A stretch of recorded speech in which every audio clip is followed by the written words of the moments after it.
Porsche now steers a larger company thanks to the acquisition of a hefty stake in one of the largest automakers in the world, Volkswagen. It's a David and Goliath tale. The little Porsche company now owns majority stakes of the mighty Volkswagen company. It may seem like an unlikely match of mass and class.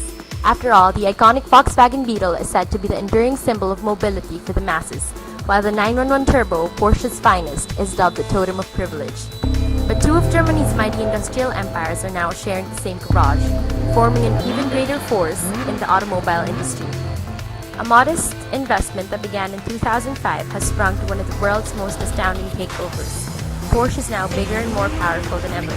But even before Porsche began taking interest in Volkswagen, their histories have long been intertwined. The House of Porsche has its roots in the Stuttgart-based design firm built by Ferdinand Porsche in 1931. This is where he designed a car that would soon be Volkswagen's flagship car.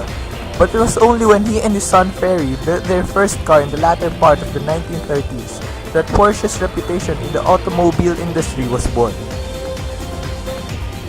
Their first model was a sports car called Porsche 356. This began a line of innovative models with sleek and elegant designs, with the 911 as the cornerstone of their identity. Each of their creations was built with the Porsche philosophy of a company that goes its own way. Today, Porsche has established a reputation as a stalwart in the automotive industry.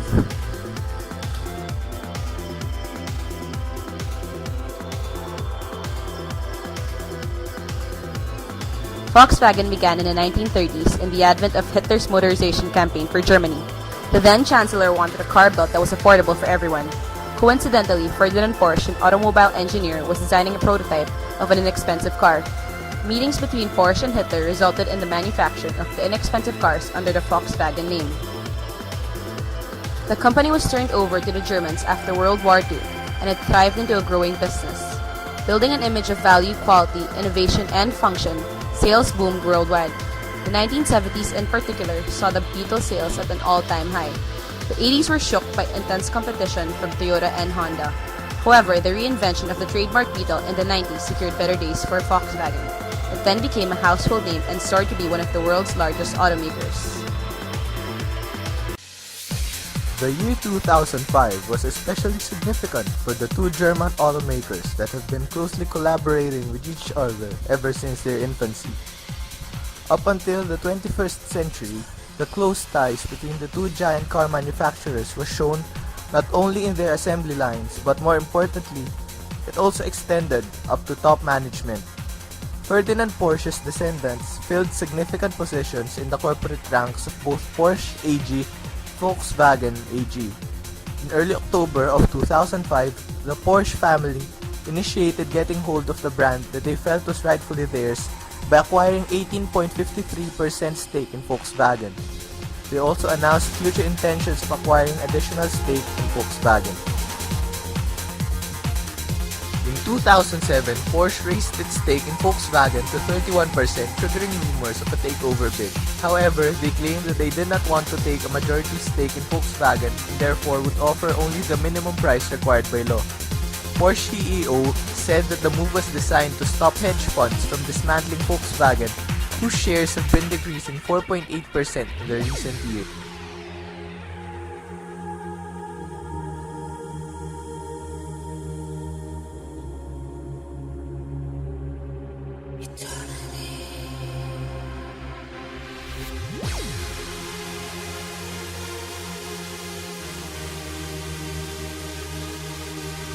In 2008, the supervisory board of Volkswagen Group gave approval for Porsche AG to take a majority stake in the people's automaker.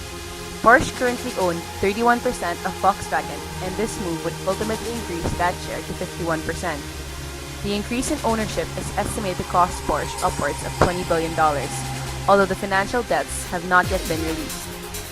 Porsche is saying that owning a majority stake in Volkswagen will not result in the two companies combining, creating a German mega automaker of biblical proportions. Major issues surfaced during Porsche's quest for gaining control over Volkswagen.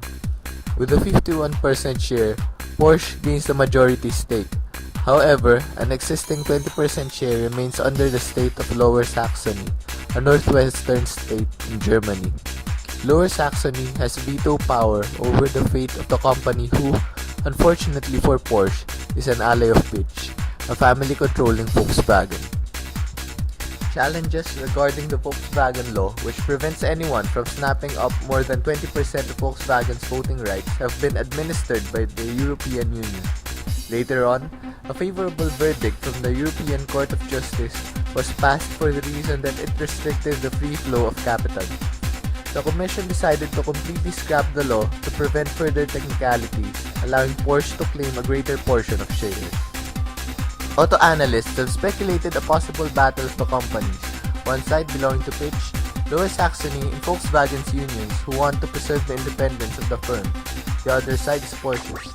Clearly, Pitch has been on the losing side.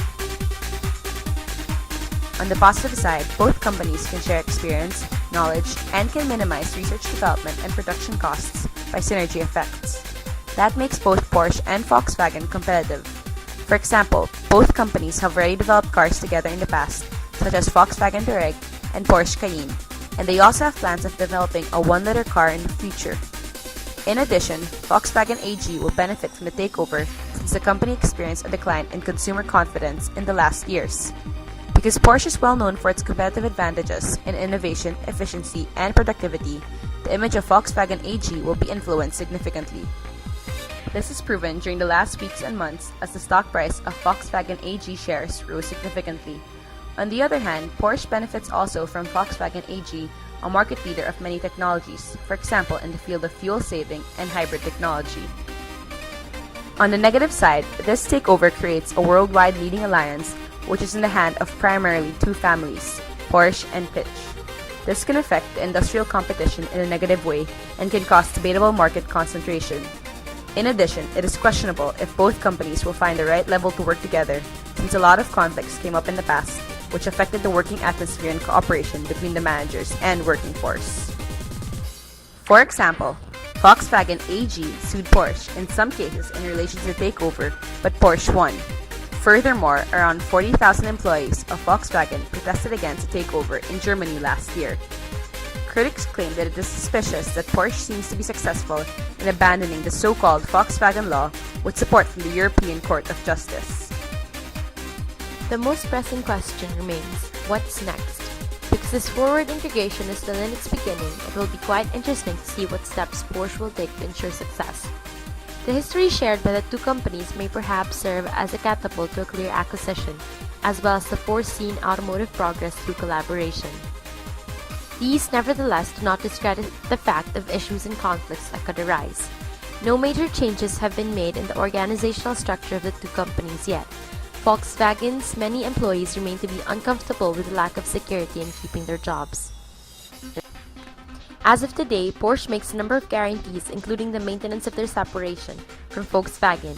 People could disvalue such guarantees because of the evidence breaches already made by the latter. From a promise of keeping no more than the original 19%, Porsche's shares have escalated to 51%. Through automotive breakthroughs, the world stands as a witness to Porsche's fearlessness of taking things further.